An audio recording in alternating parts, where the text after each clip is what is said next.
provincias de España son Castilla la Vieja, Santander... Durante 40 años, durante la dictadura de Franco, España estaba dividida en provincias. Las regiones eran simples divisiones geográficas. Sou honorables diputats tot Catalunya en peu. Penseu que reprenem la història d'un poble justicier. Cataluña había conseguido la autonomía durante la República. El País Vasco había sido autónomo durante la Guerra Civil y Galicia solo llegó a votar su estatuto. ¡Arriba España! Pero Franco suprimió las autonomías y fusiló al presidente de Cataluña, Lluís Companys. ¡Arriba España! ¡Viva España! A la muerte de Franco, Cataluña recuperó la autonomía, pero también se concedió a todas las regiones españolas, hubieran reclamado la autonomía o no. Es lo que se conoce como Café para Todos, y esta es su historia. Valencia, Castellón y Alicante. Del gobierno español. En julio de 1976, el rey nombra presidente del gobierno a un joven político procedente del régimen franquista, Adolfo Suárez. Juan Carlos cree que conducirá mejor la transición hacia la democracia que su antecesor, Arias Navarro, al que el rey considera un desastre sin paliativos. Pero Suárez también fue recibido con escepticismo. El pronóstico era: este gobierno no llega a comerse las uvas de Navidades, pero el gran golpe fue la ley de reforma política. Cuando el gobierno anuncia en septiembre la ley de reforma política que la va a mandar a las Cortes, hay un cambio de perspectiva en los políticos. Jo penso que des del primer moment es van adonar, i Suárez era un home intel·ligent, que sense resoldre d'alguna manera el problema català era impossible consolidar la democràcia i consolidar la monarquia. I per tant calia trobar-hi una solució. La solució era l'autonomia. Hi havia precedents, hi havia el precedent de la República. La Semana Santa de 1977 ha pasado a la historia por la legalización del Partido Comunista. Pero un hecho menos conocido fue el intento del equipo de Suárez en aquella época de redactar un proyecto de constitución. En ese documento se preveía una amplia descentralización para todas las regiones y una autonomía de carácter federal solo para tres, las consideradas históricas: Cataluña, País Vasco y Galicia. Pero ese intento no tuvo éxito. El viejo franquismo sociológico confundía centralismo con uniformidad. O sea, tenía los dos conceptos muy juntos. Y entonces dicen, ya que no podemos tener centralismo, o sea, ya que vamos a descentralizar, descentralicemos. En octubre de 1977, Cataluña recupera la Generalitat, pero de momento con competencias prácticamente simbólicas. El gobierno de Suárez ya ha anunciado que extenderá la autonomía a todas las regiones que la soliciten. Por eso ha nombrado al andaluz Manuel Clavero Arévalo, un catedrático de Derecho, ministro de las regiones. Este ha sido el espíritu con el que el gobierno ha dado que la autonomía no puede servir para enfrentar a unas regiones con otras sin perjuicio de que cada una defienda sus propios intereses. Este ha sido el espíritu con el que el gobierno ha querido dar respuesta a la voluntad del pueblo catalán, restableciendo provisionalmente la Generalidad a través de un proceso que puede también extenderse a otras regiones españolas. El ministro de las Regiones, Manuel Clavero Arévalo, que fue profesor de Adolfo Suárez y de Felipe González y fundador del Partido Social Liberal Andaluz, es el padre intelectual del Café para Todos. La preautonomía, en vez de pararse en el País Vasco, yo dije, no, esto tiene que seguir para todos, ¿no? Y en un titular de un periódico, yo creo que fue El País, digo, Café para Todos, porque ya se dijo que las demás también tendrían preautonomía.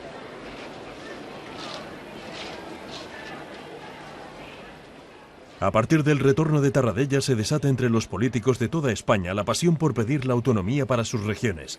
A partir de ese momento no solo Cataluña, País Vasco y Galicia querrán ser autónomas. Hubo una especie de esfuerzo de emulación, efectivamente, de una sensibilidad autonómica más viva, como era la catalana sobre todo, porque la vasca tenía ahí componentes más complicados de terrorismo, etcétera, etcétera, con las demás comunidades que intentaron algunas inventarse, porque en realidad pues Castilla-La Mancha lo tradicional no era eso, y Madrid solo pues tampoco era lo tradicional. Claro. Si el vecino lo tiene, ¿por qué no yo? Es que soy yo menos que mi vecino. Eso se llama emulación. Una emulación que ha seguido existiendo para desgracia, yo creo, de este país. El señor que manda en La Rioja, y estoy diciendo La Rioja por decir una cosa cualquiera, dice, oye, yo quiero ser como el de Valencia o el de Cataluña, yo quiero mandar más, porque los políticos quieren mandar más. Todo político, hablando globalmente, pero todo político quiere mandar más, porque se satisface su ego, es más poderoso, coloca más gente y tal, y entonces pues claro, pues los de Castilla-La Mancha también quieren tener también esa posibilidad, y bueno, bien, y ahí hay pues una dinámica humanamente comprensible. Imagino que se apuntaron autonomías o regiones que sí deseaban la autonomía y otras que ni siquiera la deseaban. Por ejemplo, Madrid, es evidente. Castilla la Nueva, Madrid, Toledo, Ciudad Real, Cuenca y Guadalajara. En 1977 se redibuja el mapa de España. Es la etapa preautonómica. Los representantes democráticos empiezan a pedir la autonomía para sus regiones. Las futuras comunidades no siempre coincidirán con las regiones tradicionales. Fijar los nuevos límites será una negociación política no exenta de tensión que se prolongará más allá de la aprobación de la Constitución. La primera de las preautonomías concedidas ha sido la de Cataluña. La preautonomía del País Vasco. Incluso algunas comunidades históricas no tenían claros sus límites. Navarra espera la aprobación de la Constitución para decidir su incorporación o no al Consejo General Vasco. Donde hubo más problemas, yo creo que fue, por supuesto, en el País Vasco, que quería la anexión de Navarra y que todo eso se integrara. Y eso ahí hubo sus tensiones, la UCD se negó y el PSOE tuvo una posición dubitativa al principio, pero luego se añadió. Porque no teníamos las cosas claras. En cuanto que pudimos escuchar a los socialistas de Navarra posicionarse, etcétera, no querían de ninguna manera. Y luego, claro, ahí el peligro era no, de esa unión no iban a hacer una españolización fervorosa del País Vasco, pero podían hacer una desespañolización fervorosa de Navarra. En muchas regiones, la primera preocupación de los políticos fue la creación de una conciencia autonómica. En este momento se inicia la manifestación por autonomía de la región castellano-leonesa. Desde el coche megafonía se impartirán las consignas que debe gritar el pueblo.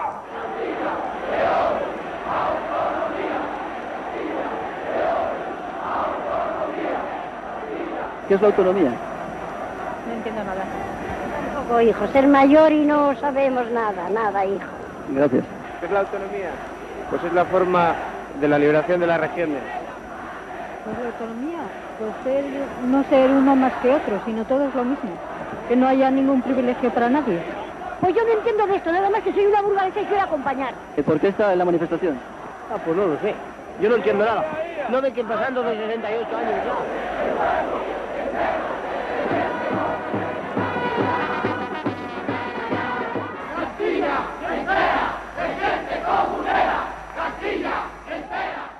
Bellalar de los Comuneros, el pueblo donde en el siglo XVI los comuneros de Castilla se enfrentaron al emperador Carlos V, se convirtió en el lugar reivindicativo de la identidad castellano-leonesa. Incluso en esta localidad de Valladolid se llegaron a quemar banderas españolas. Allí banderas españolas se respetaban mucho, no sé, pues si allí se quemaron unas, en otros sitios se quemarían 600 o 500, ¿eh? Pero las 8 provincias de Castilla la Vieja y las 3 de León no veían de la misma manera el futuro autonómico. Los políticos de Logroño, la provincia cuna del castellano, no se sentían castellanos y reivindicaron La Rioja. En Santander, la salida al mar de Castilla, un joven abogado formado en el País Vasco y admirador del PNV convenció a sus conciudadanos de que eran cántabros, no castellanos. Yo en la escuela me enseñaron algo que siempre me llamó la atención, ¿no? Santander, Burgos, Logroño, Soria, Segovia, Ávila, Valladolid y Palencia. Y yo me preguntaba, digo, pero ¿qué cantidad de orujo debió de tomar el que hizo esta región? Porque, vamos, no tiene ni pies ni cabeza, ¿no? Y esta es una región de libro, ¿no? Que había perdido el nombre. O sea, habíamos perdido el nombre. Nos llamábamos Santander. Cuando en Roma se hablaba de Cantabria 180 años antes de Cristo, y tenemos hasta un mar, el mar Cantábrico, ¿no? Y digo, hay que recuperar el nombre de Cantabria. Soy el primero que lancé la idea, el que creé un partido, que se llama Partido Regionalista de Cantabria. Es más, la papeleta electoral del PRC lleva algo que hoy sería ilegal. Nuestra papeleta electoral, nuestro símbolo es el mapa de Cantabria con la bandera blanca y roja, que la patentamos nosotros antes de que existiese la autonomía. Es decir, nosotros somos los padres de ese logotipo. Es algo parecido a lo que supone la Icurriña en Euskadi, que fue esa bandera patentada por el PNV, ¿no? O sea, sí somos los padres de la autonomía de Cantabria. Cierto es que sin nosotros o con nosotros solos hubiera sido inviable haberla alcanzado, pero sí los demás partidos se dieron cuenta de que si no ocupaban ese espacio regionalista se quedaban fuera del poder en Cantabria. Las fuerzas políticas estatales habían decidido que León tenía que fusionarse con Castilla la Vieja en una única comunidad. Se invocó la razón de Estado. Era necesaria la unificación por razones de contrapeso político. Estamos hablando para una televisión de Cataluña, yo creo por aquello de que toda política es equilibrio, que era necesario para ese equilibrio que no solamente fueran fuertes las comunidades periféricas, que lo fueran también las comunidades mesetarias.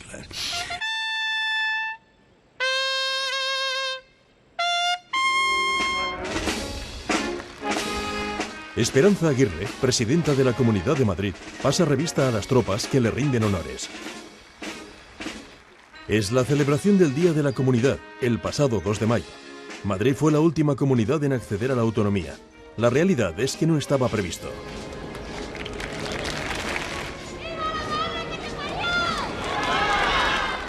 Madrid estaba previsto en Castilla-La Mancha, pero con la posibilidad de independizarse, porque con Madrid nadie quería estar. Tenían miedo, como lógicamente, a que succionara.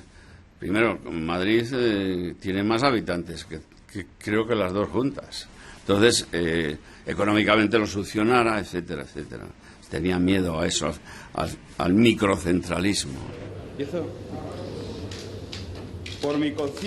Joaquín Leguina, el primer presidente de la Comunidad de Madrid, fue el responsable de elegir los símbolos identitarios de la nueva comunidad. Yo creo que es una hermosa bandera, pero tuvo problemas porque era roja, porque era la vieja ensenya castellana, que era roja, yo no me la he inventado.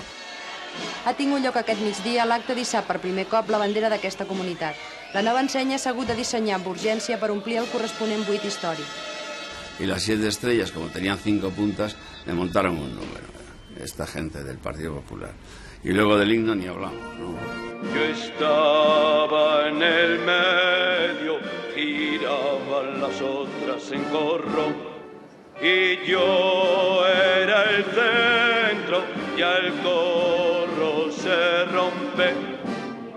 Ya se hacen estado los pueblos y aquí de vacío girando sola me quedo. Es un himno que se sorprende de que el Estado se haya compuesto ahora de esto, ¿no? Porque está escrito por un poeta, un gran poeta, que es libertario. Y la letra está cargada de ironía.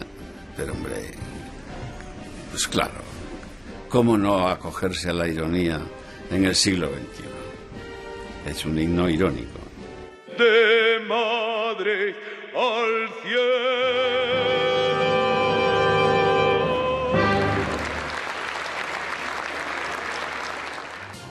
Siete nombres, 7 hombres, 7 representantes democráticos cuya tarea fue básica. La Constitución elaborada por las Cortes Españolas marcará el desarrollo de las autonomías. En la elaboración del texto participaron activamente los nacionalistas catalanes, mientras que los vascos intentaron desvincularse. Finalmente se abstuvieron.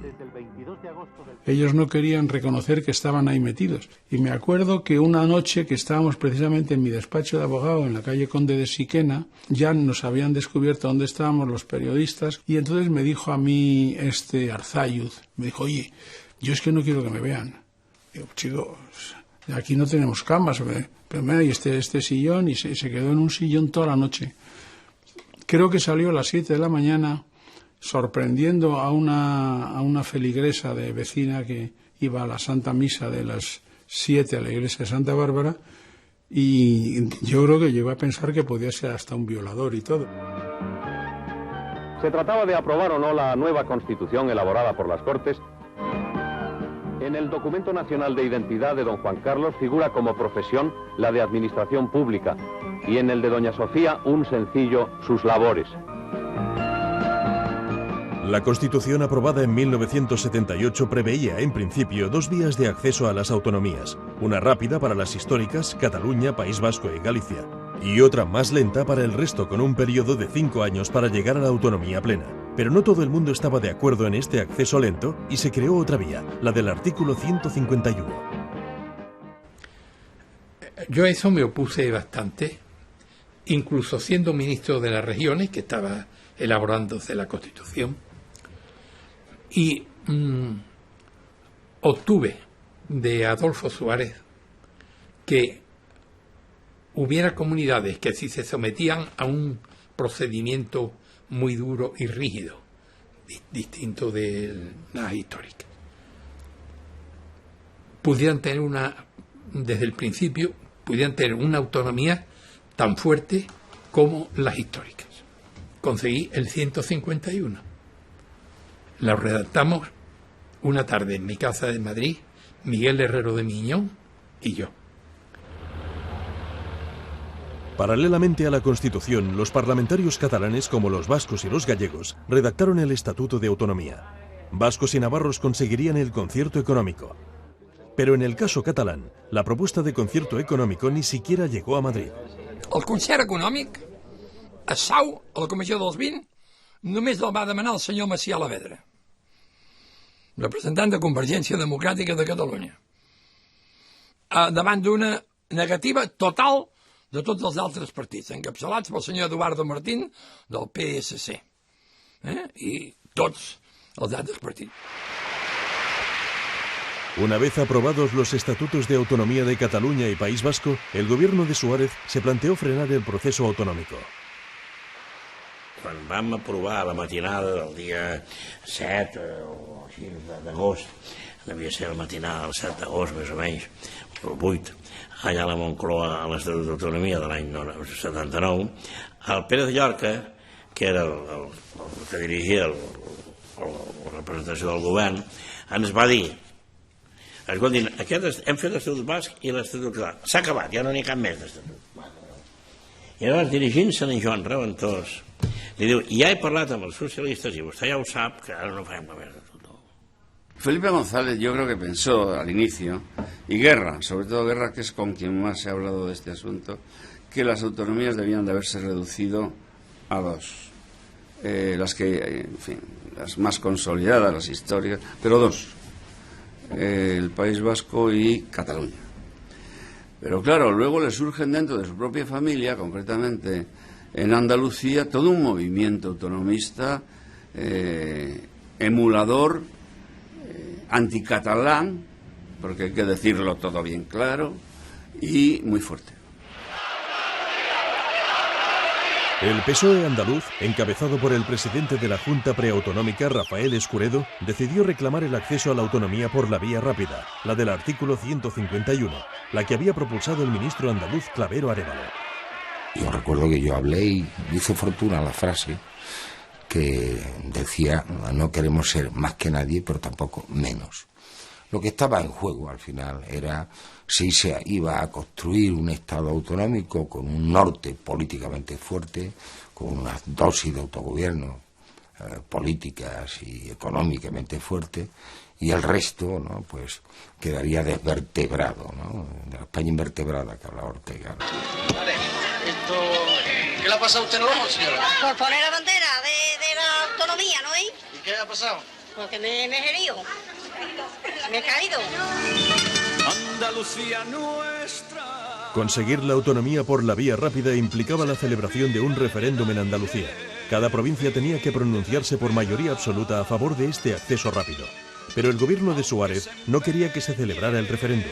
El gobierno creía que un acceso generalizado de las regiones a la autonomía por la vía del artículo 151 supondría la celebración de referéndums y elecciones cada 20 días durante 4 años.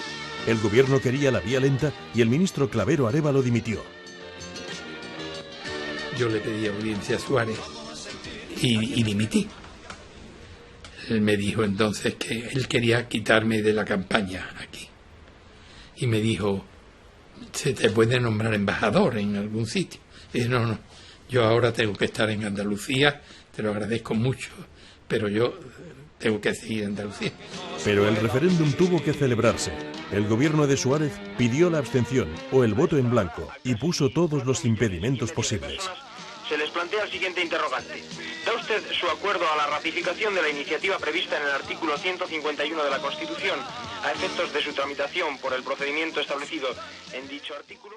La propia pregunta del referéndum, redactada de una forma alambicada, yo creo que a buena parte de la ciudadanía andaluza le pareció una especie de insulto. Cuando yo voy a votar, pues resulta que yo fui acompañado de mi mujer y de mi hija pequeña, que tenía 7 años, ¿no? Entonces mi hija sí estaba en el censo, pero yo no. Y entonces aquello era verdaderamente un censo errático. Parece ser que Andalucía es el único sitio donde es seguro que los muertos votan y los vivos tienen todas las dificultades. Aquel 28 de febrero la participación fue muy alta, pero el referéndum se perdió. El sí ganó en todas las provincias andaluzas menos en Almería y la ley establecía que debía ganar en todas. De todas maneras, habíamos triunfado. Habíamos superado en participación a Cataluña y al País Vasco. El PSOE, que ya había comenzado una campaña muy dura contra Suárez, decidió que había que darle la vuelta al resultado del referéndum. El Partido Socialista entonces era básicamente un partido andaluz. Quiere ganar Andalucía y, bueno, para ganar Andalucía, pues consideran oportuno levantar la bandera de que yo soy lo mismo que cualquiera. Y ahí, bueno, nos montaron un conflicto a la UCD que la UCD yo creo que lo llevó mal.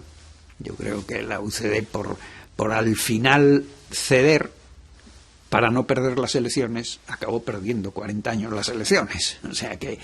Señoras y señores diputados... En primavera y en octubre se celebran mociones de censura y confianza contra el presidente Suárez. El tema central es la autonomía de Andalucía. El problema es que la autonomía andaluza, con todas las dificultades que desde algunos puntos de vista se pudieran haber planteado, hubiera sido un magnífico ejemplo para demostrar ante el país, y ese es el problema, que el tratamiento no tenía por qué ser distinto para unas comunidades y para otras. Pero creo que aparte de que he citado al presidente de la Junta de Andalucía, que es andaluz... Y un personaje representativo de la UCD, ministro, pues me citó. Y yo pedí la palabra, presidente, por alusiones. Y subí a la tribuna. Mientras sea presidente de la Junta de Andalucía y esté apoyado por la mayoría de esa institución, sepa usted que Andalucía no irá nunca por el 144 y puestos a ir, estoy convencido que irá por el 151. Y aquello fue un poco quemar las naves, de decir, oiga, esta batalla no se va a descolgar por un problema de un censo en Almería, de ninguna de las maneras. No me queje en absoluto de la hora y media. El problema de Andalucía se solucionó con un acuerdo entre UCD y PSOE. Andalucía accedería a la autonomía por la vía rápida sin necesidad de repetir el referéndum.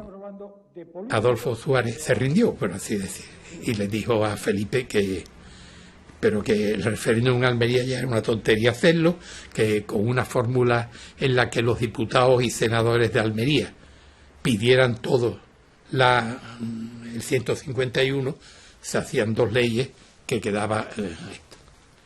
Entre UCD y el PSOE, a mí me dijo Felipe, hay que buscar una solución a esto. Digo, oye, pues yo no sé, como no quieras que metamos votos falsos, pues no se me ocurre a mí ninguna solución. Y entonces me acuerdo que me dijo, tú es que eres un juridicista, estoy harto ya de estas consideraciones jurídicas tuyas siempre. Digo, pues oye, ¿qué le vamos a hacer? Y entonces yo me quité de en medio y yo no sé ni lo que hicieron.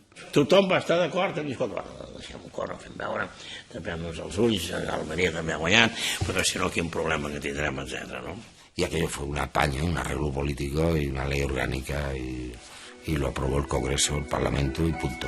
Andalucía. Andalucía fue la primera y la única región que accedió a la autonomía por la vía rápida. También eso fue un pacto entre los grandes partidos. A Andalucía se le reconoció las mismas competencias que las comunidades históricas, con Parlamento y Tribunal Superior de Justicia. Y con Andalucía, el café para todos estaba servido. Andalucía rompe ese esquema constitucional. Y a partir de ese momento ya no es posible establecer el criterio de que hay unas comunidades que van a disfrutar de menos poder político que otras, ¿no? Y de algún modo el principio que se establece es, oiga, hay 17 comensales a la mesa, hay 17 platos y se sirve usted a la carta. 17 autonomies, 17 parlaments, 17 policies diferents, tot això representa unes despeses a aquest ordre tan important que no sé si l'Estat ho podrà aguantar. Castilla la Vieja, Santander, Burgos, Logroño, Soria, Segovia, Ávila, Valladolid y Palencia. Castilla la